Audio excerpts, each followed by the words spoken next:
This is the faculty training video for the California Academy of Family Physicians Reproductive Healthcare Initiative. Our goal is to help family physicians feel more comfortable and more confident having conversations with their patients about reproductive healthcare life choices, and asking patients questions that will help them make decisions together about their reproductive healthcare. Sarah McNeil, family doc, Martinez, with the Martinez County Medical Residency Program, Family Medicine Residency Program, and Shannon Conley, family physician down in Orange County with Planned Parenthood and a PCMH clinic within Planned Parenthood. Both of them very active within the CAFP, and both of them members of the expert advisory panel and master faculty for this project. They are the developers of this deck, and they're going to walk us through, slide by slide, their thoughts behind why these three cases, why the evidence we're presenting, and why the best practices and recommendations for these three women patients. Your first slide we will personalize for you. We'll put your photo there and your title and your location and your COI statement. And Jerry Davis has collected COI from everyone who's participating in this, and these slides will be done for you.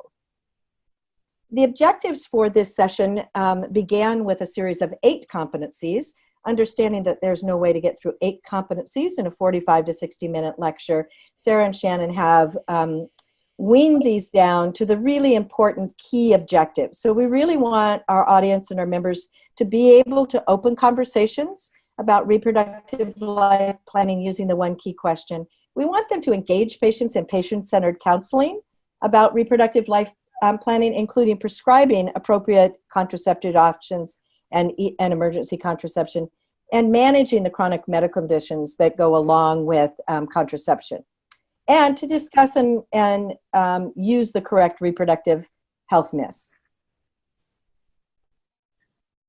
Here's the first slide that we're going to talk about. And Shannon and Sarah, I'm just going to open it up to the two of you to talk about why this slide. Yeah, okay. Shannon, how about you jump in for the beginning, and then I can piggyback. So we wanted to start by recognizing that, family doctors have a lot of competing things that they're trying to accomplish when they see their patients. I think the average family doctor, probably sees a patient every 15 minutes, has to chart, has to, respond to pharmacy requests and, fill out all of their paperwork and all that stuff. So there's a lot of competing interests, and time is of the essence. I think most family doctors experience that. So we wanted to start by showing a schedule here to acknowledge that in order to do this successfully, it has to be doable within the context of an average clinic visit.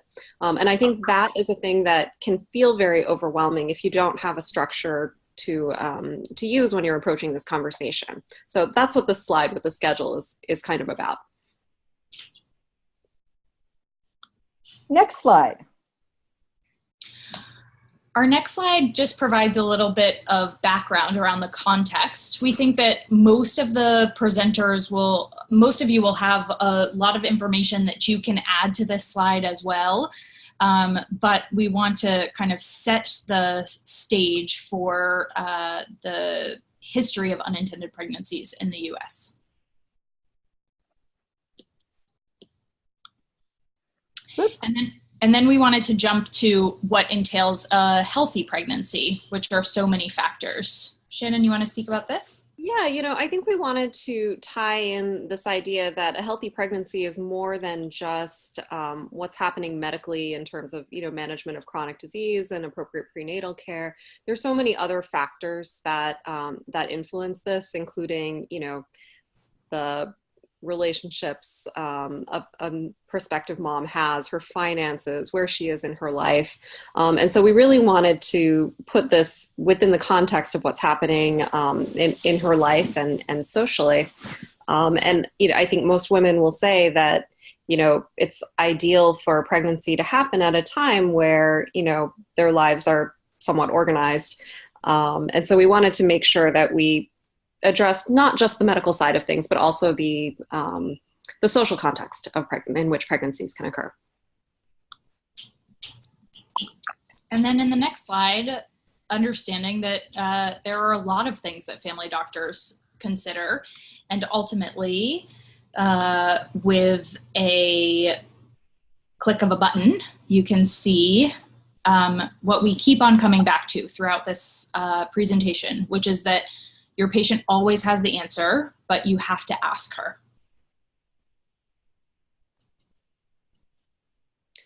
So we wanted to start out by just introducing this idea that the physician can very quickly and rapidly assess whether or not a patient has any kind of need related to her reproductive health by just asking her a question. And there's a lot of different strategies for doing this. One key question is just one model, but the overlying idea that we're trying to put forth is that it is an okay thing for a physician to initiate a conversation about reproductive intent with the patient. One key question is something that's been really well studied. I think everyone can kind of wrap their heads around this idea of just asking your patient, would you like to be pregnant in the next year? And so we present one key question, but acknowledge that there's a lot of different ways to initiate this conversation. And the two of us have found that we have really, by asking this question or similar questions, have found out amazing things about our patients, that they're trying to get pregnant or they're not trying to get pregnant, or they have no clue if they're trying to get pregnant or not trying to get pregnant, or that they're gay or lesbian or bisexual or transgender, or that there are struggles at home and that they're really stressed out.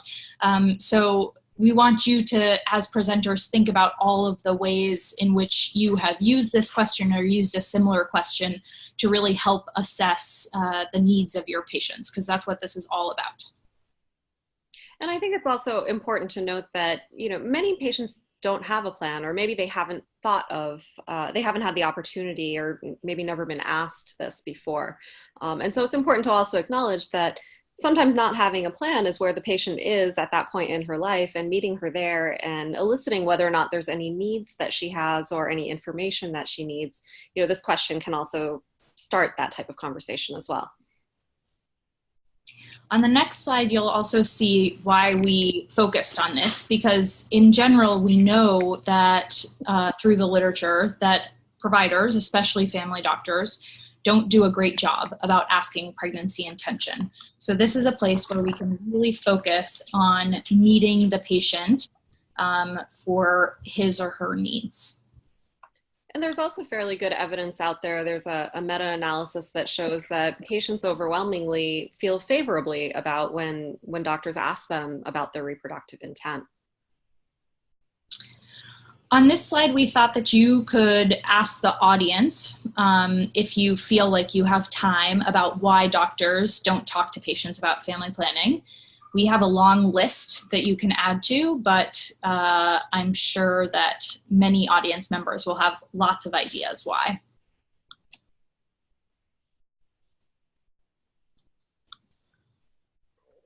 So this is a slide that just kind of talks you through the potential answers that you may receive, or some of the potential answers that you may receive when you ask about pregnancy intent. And also it kind of shows you what the next step is. So this is almost like an algorithm to give the physicians for framing this conversation. So for example, supposing a woman says, yes, I am planning a pregnancy in the next year, then this is a great opportunity to talk about what would be needed to have a healthy pregnancy. So it might involve lifestyle modification, and might have to do with chronic disease management. Maybe she's not yet thinking about things like folic acid. Maybe she has unmet vaccination needs that you can address. But it really provides a pretty clear launching point for where you should kind of go from there. And then if the patient says, no, I'm not planning a pregnancy in the next year, then the questions that follow are, is there any chance that you might get pregnant? And if so, what are you doing to prevent pregnancy? And I do think it is important to ask about it in this way, because we should not assume that all women are at risk for pregnancy. We should not assume that all women have the type of sex that you can get pregnant from, or that they even are sexually active. So it's important to frame it in a very kind of neutral way. And as we will continue to come back to, the patient always has the answer. And I think the key is to ask the patient what her needs are, and then respond to those needs, not ask with an agenda. So that's the framework of this talk for the background. And now we're going to jump into a bunch of cases. We have 3 key cases for the facilitators to go through. Our intent with this is to have the room break up into smaller groups if possible, read the case, and then have them discuss in small groups at tables. Sometimes we've found in facilitating these sorts of things that it's actually really hard to facilitate that many small tables if it's a large group. So you're just going to have to think about your audience a little bit, think about their skill sets, what they're bringing to the group, and how you're going to facilitate as one, or maybe you have some helpers in the room that can help to facilitate. So we'll jump right into the cases now. Shannon? So the first case is Catherine, and she's a 23-year-old, and she's presenting with a cough and a UTI, and she's on paroxetine for depression. And the keys here in this case are that she's not presenting with a chief complaint of I'd like to get started on birth control, or I'd like to talk about prenatal care. She's presenting for some totally unrelated, kind of generic primary care thing. So you ask one key question. So that's the introduction to this case.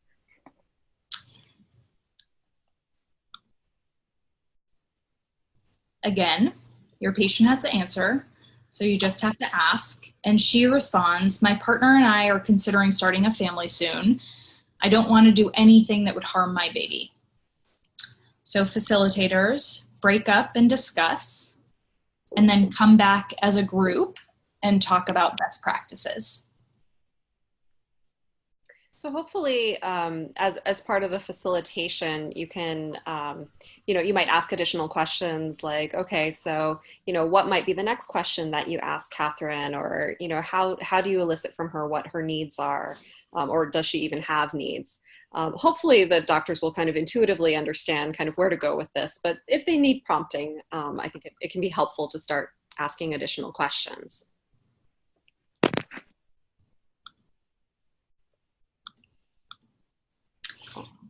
And then we just wanted to take a moment to also review just the incidence of congenital anomalies by different exposures. We find this particularly interesting, for example, hemoglobin A1Cs of 7.2 to 8.1% come with a 14% chance of congenital anomalies. But also medications and assessing health of the patient before pregnancy is really important. So paroxetine is a low risk medication, but if the patient, if her depression has been really refractory and she's high risk, she might continue, but it might be important to switch medications as well. So talking to the patient about all of these risk factors is important if she's considering pregnancy. And I think it's especially, this is a place where you can tie it into, I almost want to say liability. I think physicians often prescribe teratogens without thinking about the potential impact on reproduction. How many of us have prescribed an ACE inhibitor and a statin to an uncontrolled diabetic and not also had a conversation about the potential harm that this could create for a pregnancy. And as a result, a lot of times women are unaware of the potential teratogenic effects of the medications that they're on, so they assume that it's okay for them to, just get pregnant without consulting their physician. So in this slide is a really important reminder to physicians to be very mindful of teratogenic potential when prescribing any medication to a woman of reproductive age, and also to engage in a conversation about what are her plans so that, you can select the lowest risk medications for her. So in our next case, Louise is a 42-year-old who has 2 teenagers who you delivered many eons ago, which seems like now. She comes in for a routine visit and she believes that she's perimenopausal. You note that her blood pressure is 148/92, and you ask one key question. She says, "I'm not using birth control, but I thought at my age I was safe." And really, truly, oh my goodness, 2 teenagers at home. No, I am not interested in getting. So as a facilitator, I want all of you to think about how you will assess the room again based on how the small groups went last time. Consider maybe asking each small group to discuss for 2 minutes and then come back to the larger group.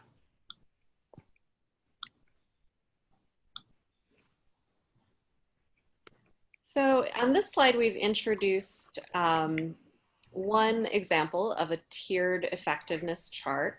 And it comes with a disclaimer that this particular chart, which shows a number of contraceptive options, has them organized in terms of highest efficacy at the top, medium efficacy in the middle, and then the lower efficacy options on the bottom.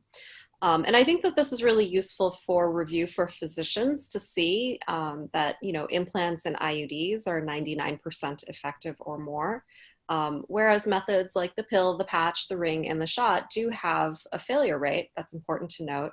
And then barrier methods, fertility awareness, withdrawal have the highest failure rate, which is not to say that they may not be an appropriate method for your patient.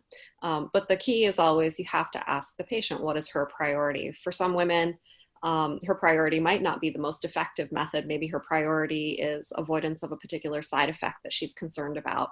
Or maybe it's that she needs a method that can be very private because somebody is monitoring her birth control use. So it's really important here, once again, to ask the patient, to elicit from the patient, what is the most important thing for you in selecting a birth control method? And then shaping the conversation around and the options around, what she states she's looking for.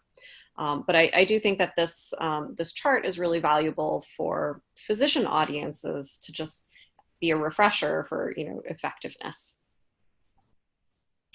And for reference, this is in the notes as well, but it's at www.bedsider.org. And we think that providing this as a handout can be useful. It's evidence-based and follows the WHO and CDC recommendations. But again, we want to stress from both of our perspectives and our expert panel, really focusing on the patient. What the patient wants is the most important thing. So then at the end of that conversation, Louise decides to start the maneuvering. So you want to move to thinking about the medical eligibility criteria from the CDC. There is an app available online, or it's available in chart form. And what we think about in prescribing combined hormonal contraceptive methods, so pill, patch, ring, is what is required, recommended, and not required. In order to think about the medical eligibility criteria, we need to know what the patient's medical history is. We also need to know their blood pressure. Their BMI is recommended, but we won't hold the patients responsible at all for getting a PAP, pelvic exam, STI screening, or hemoglobin associated with prescribing birth control at all, because none of those things have been evidence. There's no evidence to suggest that tying those things to birth control prescriptions is helpful for the patients. And I think both of us still in practice see these things being tied to birth control prescriptions very frequently.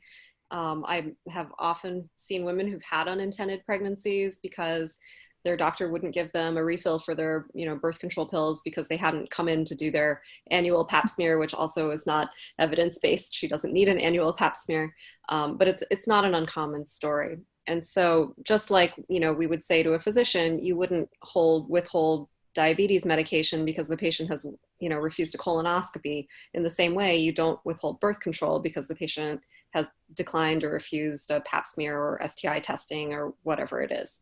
Which is not to say that we don't, support age and risk appropriate screening. Of course we do, but it's not a prerequisite for birth control. So then we move to the medical eligibility criteria. Many of you might have looked at this in large chart form of the risks of 1, 2, 3, or 4. So in small font that you can't read along the left side are the risk factors.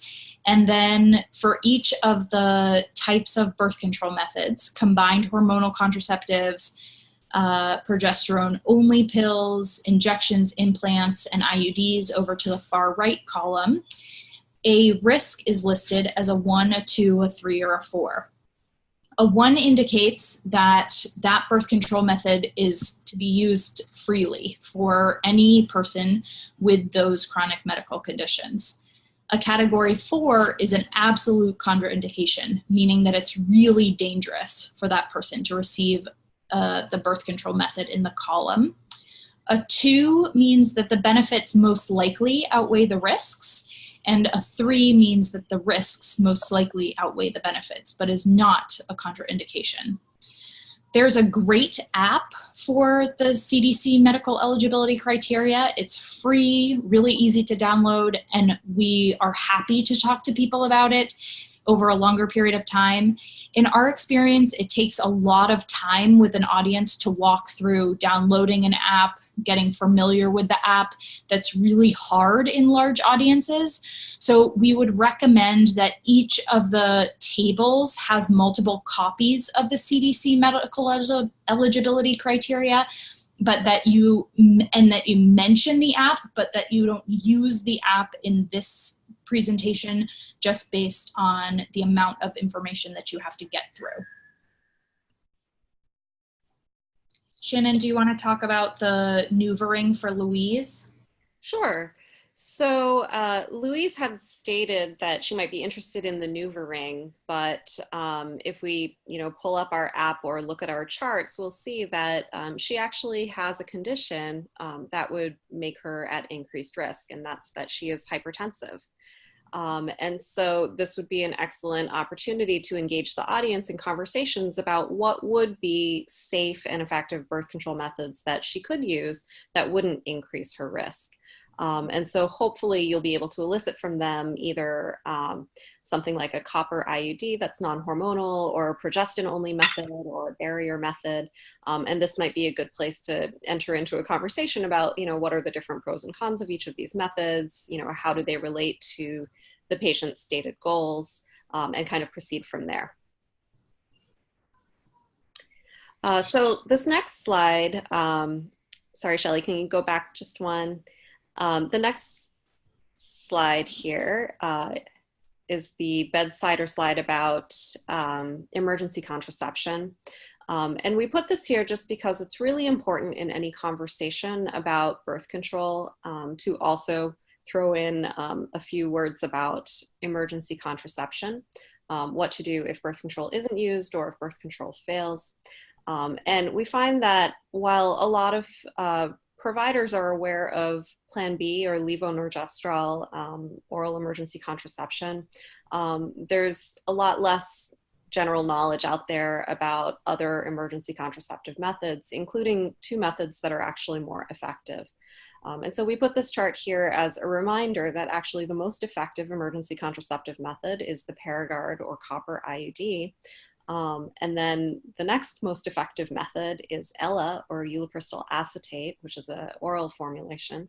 And then the least effective of the emergency contraceptive options that are currently available on the market is Plan B or Levonorgestrel. Another thing to point out is that Plan B is very time dependent. The sooner it is taken after unprotected intercourse, the more effective it is. Plan B is also less effective in women who are overweight and obese. So it's important to keep those in mind. And for both ELA and Plan B, if the woman has already ovulated this cycle, they are much less effective because their mechanism of action is delay of ovulation. So if that ovulation has already occurred, it's not going to be as effective. Whereas with the copper IUD, anytime in her cycle, it is almost 100% effective. So it truly is the most effective emergency contraceptive method. And patients should be counseled that way so that they can make an informed choice about which is going to be the most effective method for them, or the best method for them. The mechanism of action in many talks often comes up as a question afterwards. People have concerns about what the mechanism of action is. It's also important So as Shannon stated, the delaying ovulation is how Plan B and or levonorgestrel and the ulipristal acetate work. The copper IUD mostly works by just making the sperm unable to move so that they become less motile.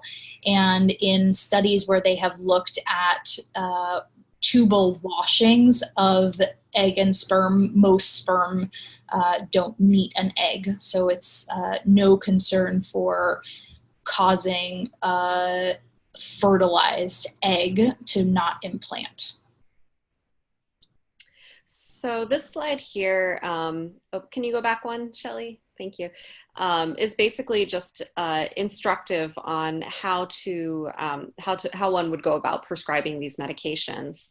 So ulipristal acetate, or ELA, is just a one-tab PO. In some areas of the country, this can be a lot more difficult to find. There are often pharmacies that don't carry it, so it's important to know what's available in your locality. There are some other ways to get a hold of it online through various apps, but it varies a lot from state to state.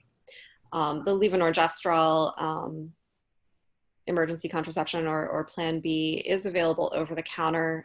It can be difficult for patients to find. It can be very difficult for patients to afford as well.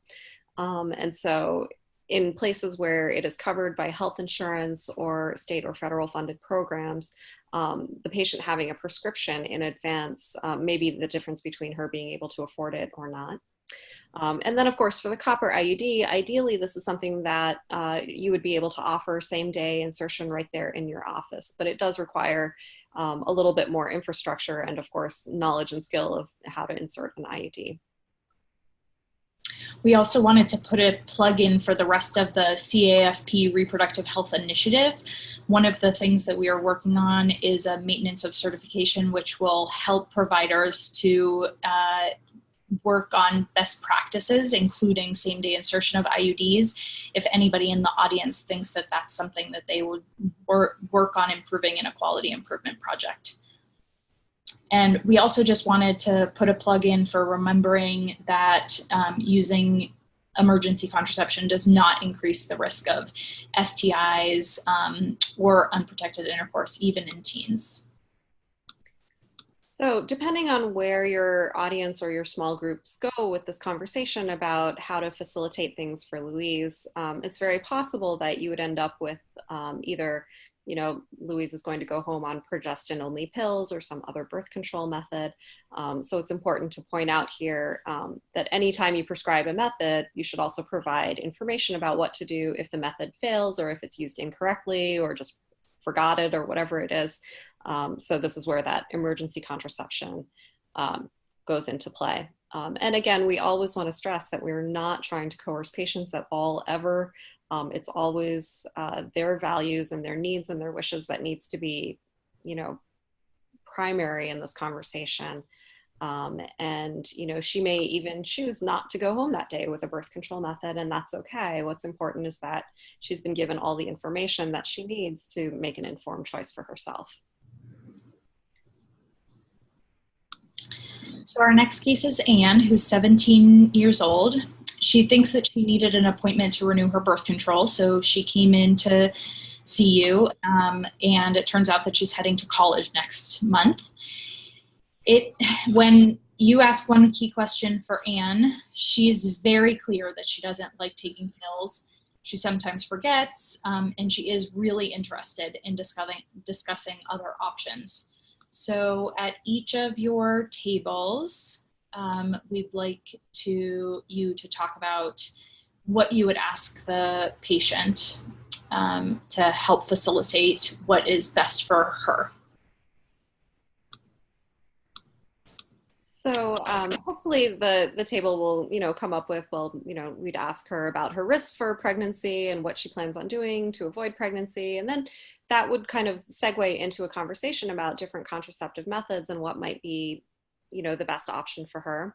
I think if the audience doesn't come up with these questions on their own, you might prompt them by saying, well, would you ask Anne, what's the most important thing that you're looking for in a birth control method? Is it convenience? Is it effectiveness? Is it something that, you don't have to remember to take every day? Is it something that you wouldn't have to, come home or go to the pharmacy or go to a doctor to continue? So this is an opportunity. And, perhaps Anne says, well, I know I want to graduate from college. I'm not interested in getting pregnant for a few years. I'm really bad at forgetting, to take pills. And so I'm looking for something that will meet all of those needs. And this might be a great opportunity to talk about LARCs, which, could potentially meet all of her needs. So this is where we kind of model this patient-centered counseling to identify, what are Anne's barriers? And you might model things like, oh, what birth control methods have you been on in the past? And then Anne says, oh, well, I was on pills. And you say, well, how did that go for you? And she says, oh, well, I kind of stopped taking them because I kept forgetting to take them.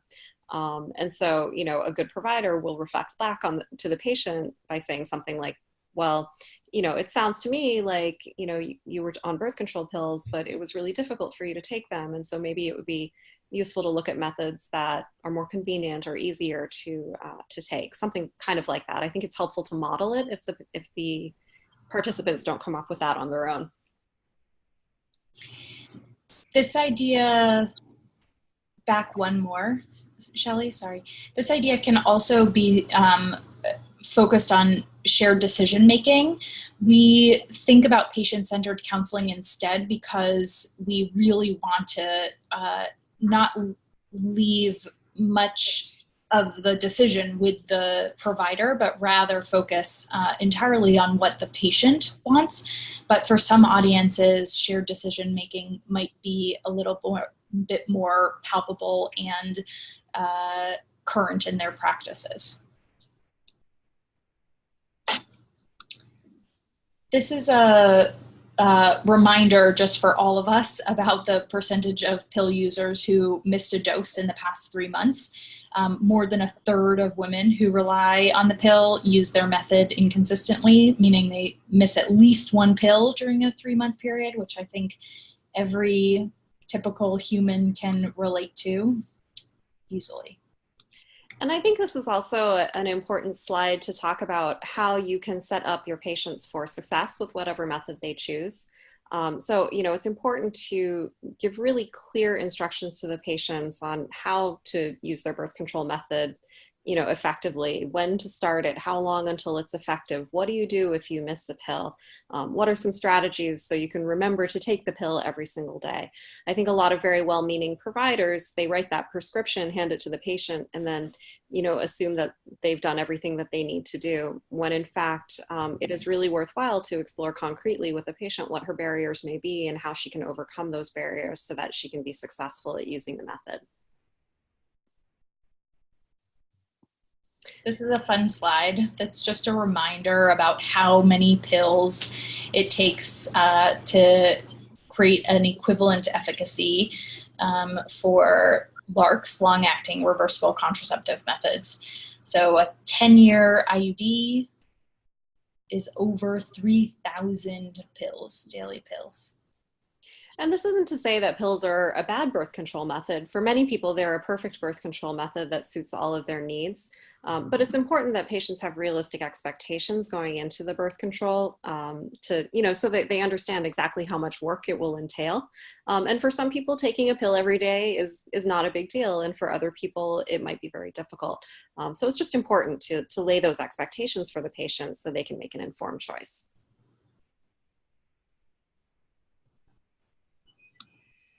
We also think that this is a critical piece of patient-centered counseling, is explaining to patients just the difference in effectiveness. Of course, for some patients, effectiveness is not the #1 priority. Like Shannon said before, having control over when their period is, or having a very discrete method is the most important. But these typical use pregnancy rates are important for physicians to know, and important for physicians to help educate their patients so that they can make the very best informed decision for themselves, whatever that is.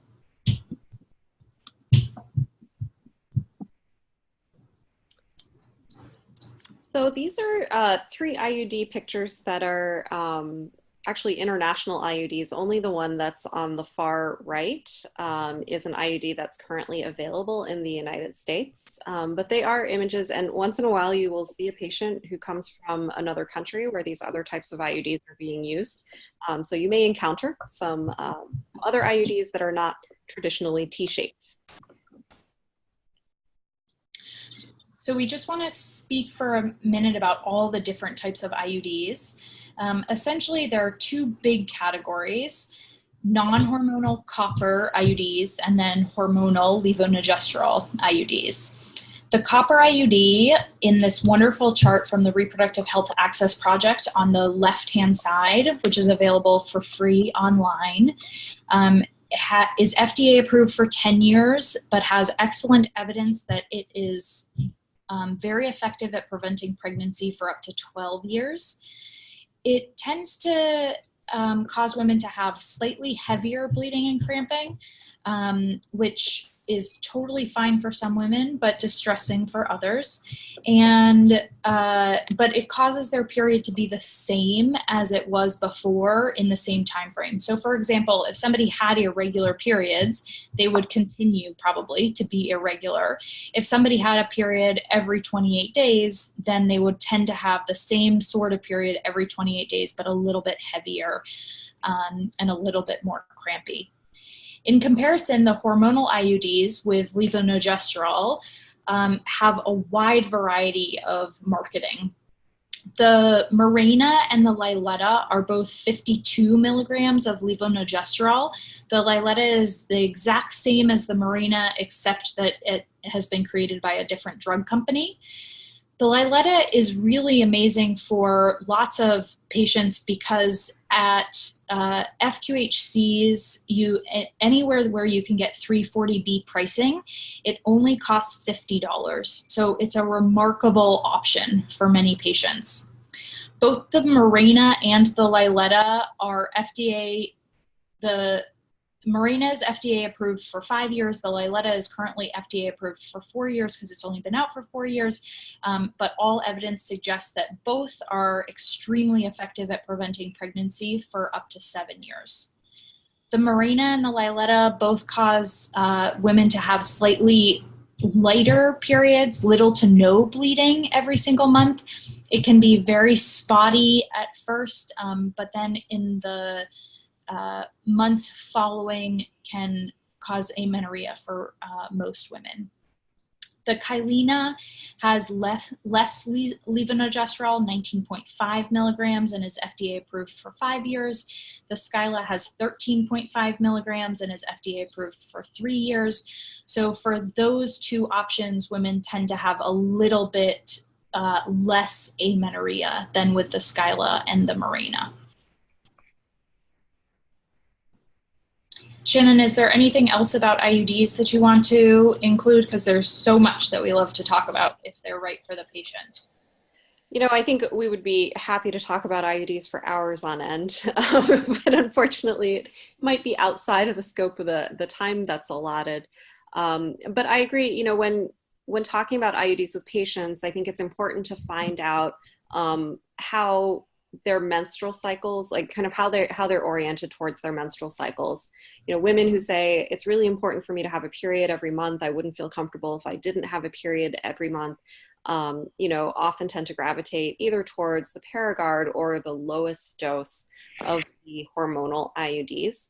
And, you know, women who have distressingly heavy periods that are crampy and uncomfortable often do really well with a method like Mirena. Because it, you know, causes enough either lightening of their periods or amenorrhea that it can often make them much more comfortable. So understanding, you know, what each woman's menstrual experience is can help guide decision-making around which IUD might be the best fit for her needs. It's also been well documented in the literature that many female physicians prefer Mirenas. What Christine Dellendorf at UCSF has found, though, when talking to women about when providers share why they choose a method, it's really important that providers express why they have chosen the method. For example, I didn't want to get my period regularly. I really wanted an effective form of birth control. I had used pills in the past and not been able to remember to take the pill every day. When there's a context of offering why female physicians choose a method, then that's helpful for patients. When patients hear, all of my friends, I'm a physician and all of my friends have a Mirena, that sort of counseling is not patient-centered and is not helpful for them. Agreed. So this final section that we have is basically just attempting to address some common myths about contraception. It is by no means a comprehensive list, but these are some of the most common things that you'll hear both from physicians and patients. And so we wanted to put them out there just to ensure that we're, putting out good, correct information. We're also hoping that this sort of educational piece at the end will kind of help to reinforce some of the things that you've talked about throughout your talk. So the first is that it is evidence-based to place an IUD in a nulliparous, non-monogamous teen.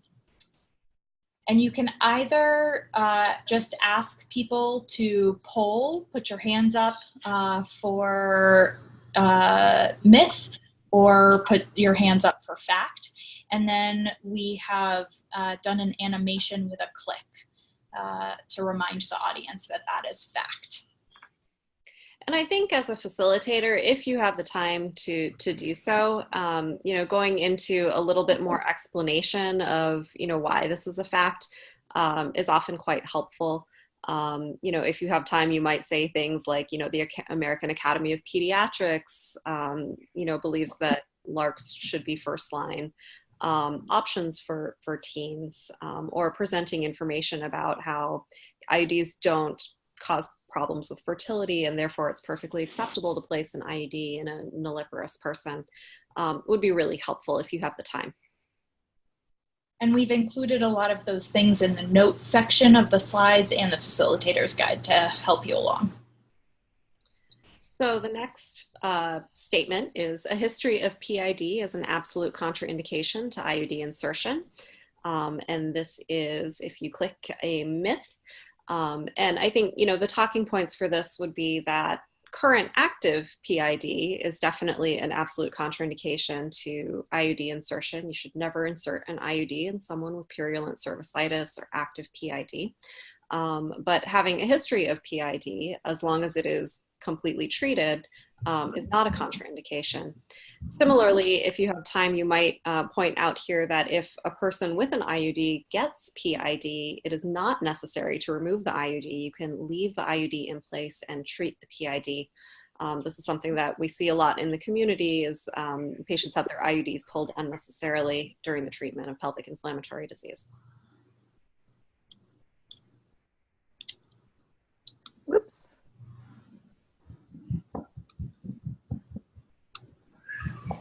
The next is contraceptive use does not affect fertility and will not make it harder to get pregnant in the future. So we know that this is fact, well studied, that IUDs have durations from anywhere from 3 to 12 years, but can be removed at any point. Historically, multi-filament IUDs did increase the likelihood of PID, but those have been taken off the market for many, many years, and contraceptive use does not affect fertility. And I think it might be worthwhile to point out here that there's a lot of misinformation out in the community about how contraceptives can harm fertility. And I think some of this may come from the fact that there are definitely women who start contraceptive use around the time of menarche or as adolescents, and then use contraception for many, many years. And then after that, they try to become pregnant and have difficulty with that. And it's important not to interpret that as the contraceptive harmed her fertility. It's just when you stop using a contraceptive method, your fertility returns to whatever is normal for you. And remember, women are all on a spectrum and they have lots of different conditions that may affect fertility. Things that are much more of a factor than contraceptive use include things like obesity, polycystic ovarian syndrome, and also age. And so, keep in mind that, our patients are very fertile when they're 18 years old and not as fertile when they're 40 years old. And so it may not be that contraception had anything to do with it, but it was just the passage of time that changed their fertility.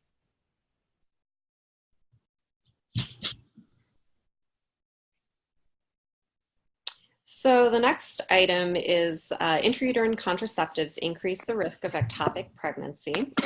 And we know that this is a myth, this is false.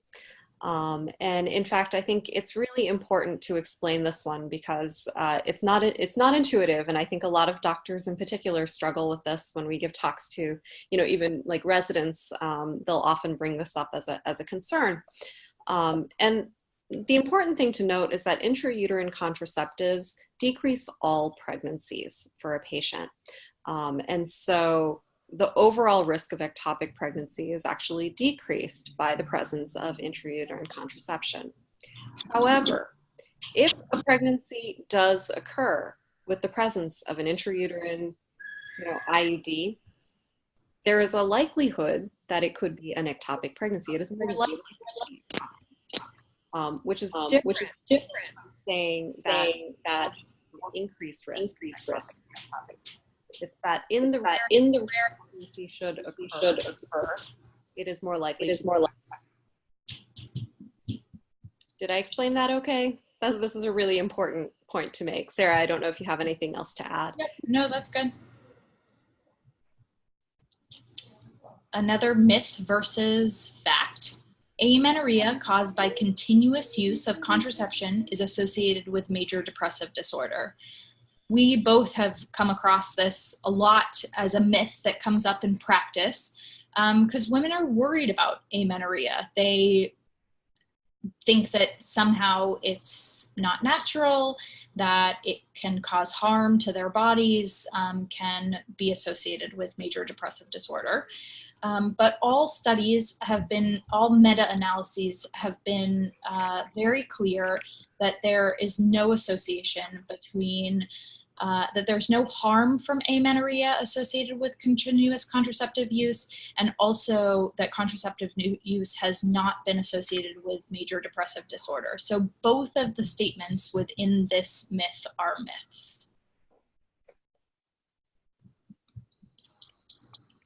So this next item is that long-term use of depomedroxyprogesterone acetate, or Depo-Provera, is associated with an increased risk of femoral neck fractures. And this is also a myth. This is also something that I think physicians are much more likely to bring up than patients, because there is some concern that long-term use of Depo may temporarily decrease bone mineral density. However, there is also really good evidence that upon discontinuation of Depo, bone mineral density returns to normal, and it is not associated with an increased risk of fractures. So this is an important thing, an important point to make for physicians who may get concerned if they're reading, the product labeling, or, if they actually go into the literature and look at these studies that have shown decreased bone mineral density. But remember, we're interested in patient-oriented outcomes. Bone mineral density isn't a patient outcome. Fractures are a patient outcome. So we have lots of tools and resources available. Shelley, would you like to speak to these? I'd be happy to. Thank you very much. Part of this project includes putting together a resource center on CAFP's website, and the address in front of you is where that resource center will live. The resource center will link you to our learner self-assessment, where all physicians and their teammates, if their teammates so desire, can go in and do a personal assessment based on knowledge questions and some skill questions, see how they score perceived knowledge versus desired knowledge, and also how they score against their colleagues. The assessment will also provide CME credit. The Resource Center will also have a link to live education that's happening across the country. For the first year, we'll be at 10 state chapters. and in years 2 and 3 at another 10 each, plus 3 other organizations. It'll have links to enduring materials, so an iBook, monograph, articles, and then to tools and resources. So we will have a link to the One Key Question site and resources, the Bedsider reproductive access information, the Contraceptive Point of Care app, which is both Android and iOS, and the CDC's MEC chart. We will have the Bedsider and the MEC chart as part of the meeting app that we give the state chapters to use for the meeting, and have a copy available to you in your facilitator packet as well. Other articles that we find that are of interest, we have 5 expert panel members. Sarah and Shannon are joined by Emily Go from here in San Francisco, Sherry Olson, who practices in La Crosse, Wisconsin, and Rebecca Hart, who practices in Texas. So our 5 expert panel members will keep finding new pieces of information and new articles that we'll make available to you. And they'll be available to answer questions. We will do a few webinars and online facilitation for you. But the familydocs.org/RHI, which is Reproductive Health Initiative, will be the website where you'll be able to find all of these pieces, and you'll be able to find the link to the ABFM Part 4 Performance Improvement Module.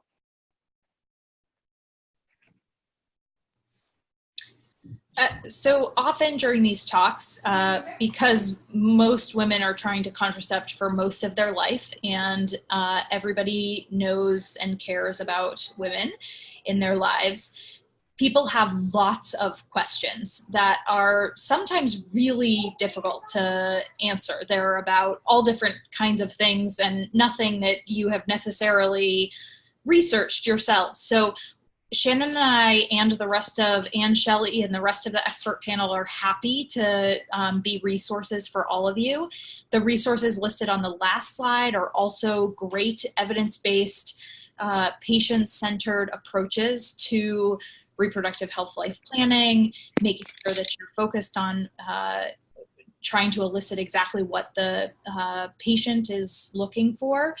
And then also, but always suggesting that they can come back to us is a perfectly appropriate way to answer questions that come up in the audience. It's always fine to say, I don't know, but I can get an answer, and take an audience member's contact information. And if you don't have the answer, send us the question. We'll help research for you and get it back to the audience member. We also hope that we've put a lot of references in the notes section of the PowerPoint slides. So we hope that that will provide a lot of information, and we're happy to answer questions and clarify things as well. And this does it for our faculty training. We appreciate the time that you will take going through this. Please make notes. You'll all receive a faculty guide, and it has room in it for you to take notes, and it will have all of our contact information. So if you have questions, we're happy to shoot an answer to you or get on the phone with you quickly. We appreciate the time that you're going to take to teach your colleagues and to facilitate discussions. And remember, this is fun, and this is part and parcel of family medicine.